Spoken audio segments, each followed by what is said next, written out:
وقتی صدای تلفنم اومد و پیامش رو دیدم فهمیدم زندگی که فکر می کردم امنه از هم پاشیده.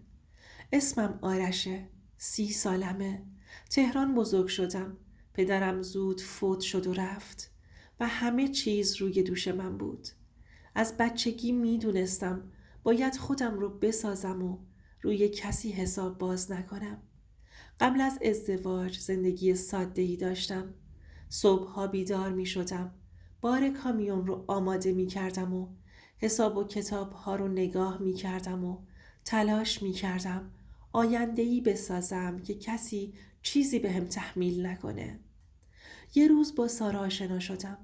دختری مهربون و ساده. فکر می کردم با هم میتونیم همه مشکلات زندگی و مالی رو پشت سر بذاریم. شب کریسمس بود. چراغ‌ها روشن. اما من روی جاده با بار سنگین تنها بودم و ذهنم پر از نگرانی بود.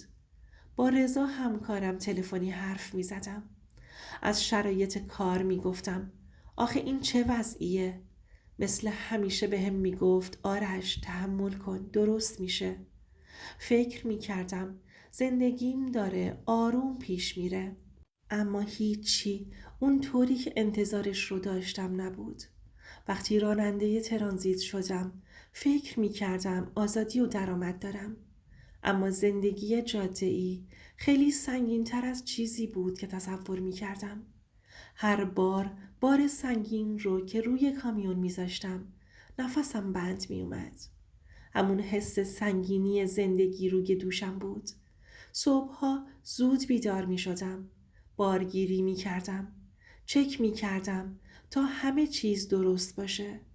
مسیر طولانی بود و شبها گاهی خسته و تنها به خوابگاه می رسیدم.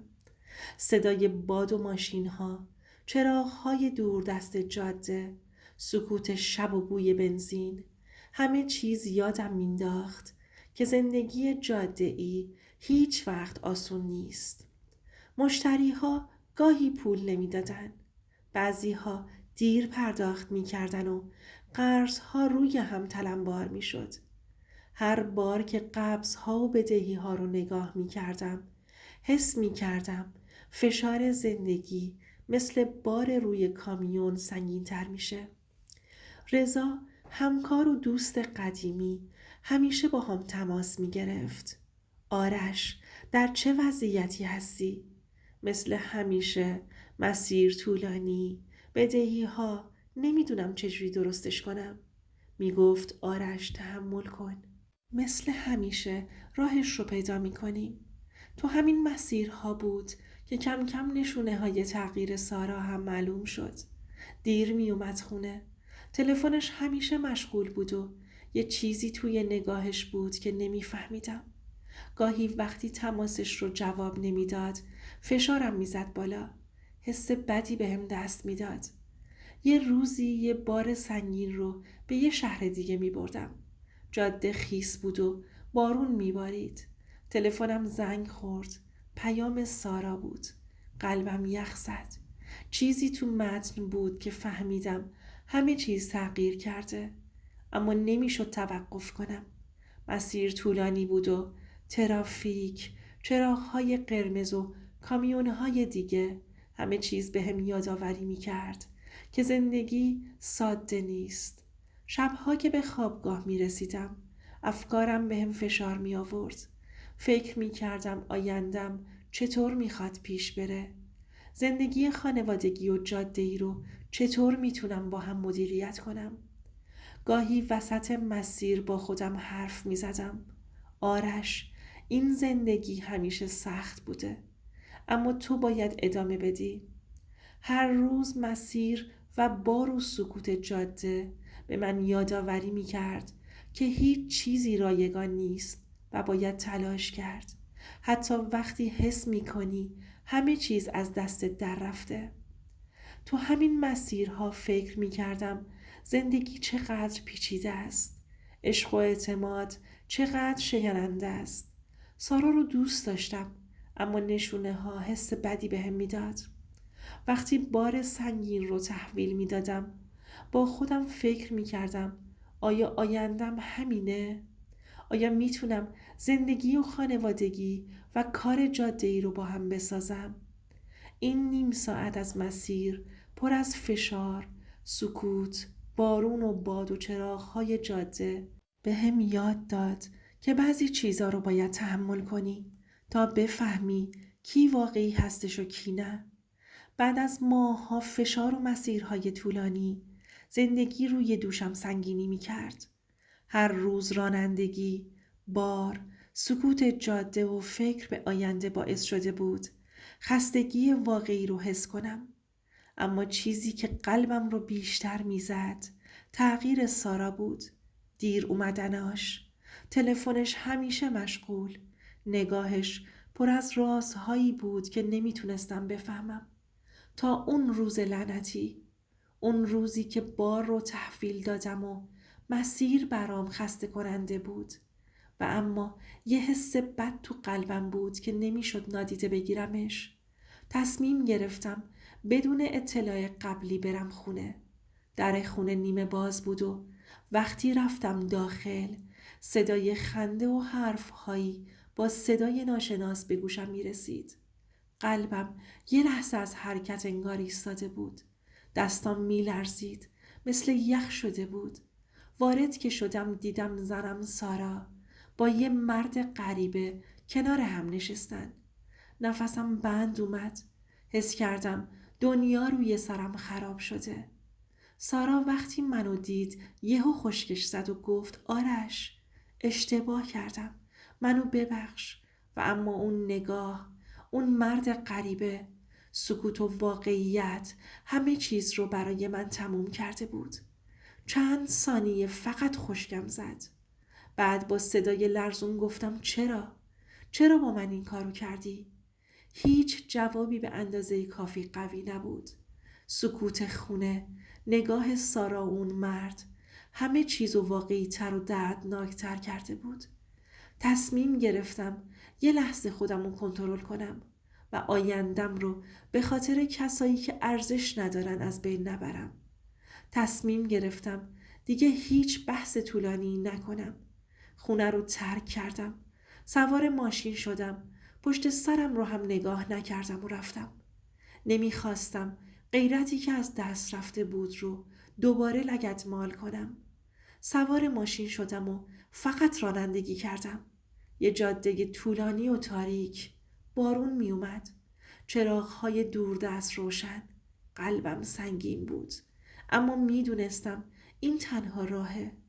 تصمیم گرفتم درخواست طلاق بدم و آیندم رو با هر سختی که هست ادامه بدم.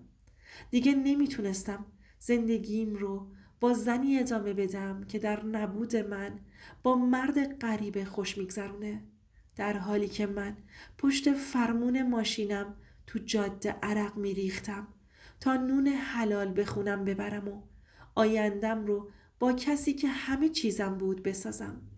کسی که از اعتمادم سوء استفاده کرده بود و به هم از پشت خنجر میزد. تو مسیر، بار خالی، سکوت ماشین، صدای باد و بوی گازوئیل و بنزین همه به هم یادآوری می کرد که زندگی واقعی همین انتخاب هاست. تحمل، تصمیم گیری و ادامه دادن. روزها و شبها پشت هم رانندگی کردن. خواب به چشمم نمی اومد.